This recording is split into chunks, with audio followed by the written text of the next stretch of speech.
ከምታገቡት ሰው ከትዳር አጋራችሁ አንድ ነገር ብቻ ፈልጉ። እግዚአብሔር አለው ወይ ብቻ ፈልጉ።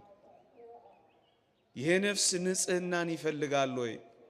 የነፍስ ቅድስናን ትፈልጋለች ወይ? እንጂስ ገንዘብን አትሹ። ዓላማ አይደለማ።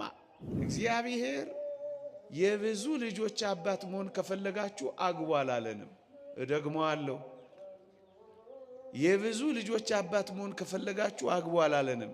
እናስ ሰይጣን እንዳይፈትናችሁ አግቡ ነው ያለን። ለምንድን ነው የምታገቡት? ጽድቅን ልትፈጽሙ ነው። ለምንድን ነው እጮኛ የምትይዙት? ጽድቅን ልትፈጽሙ ነው። ለምንድን ነው ቤተሰብ የምትመሰርቱት? ድህነታችሁን ለመፈጸም ነው። ቅዱስ አትናቴዎስ ሁለቱ የሕይወት ጸጋዎች ይላቸዋል። ምንና ምንን? ምንኩስናንና ጋብቻ።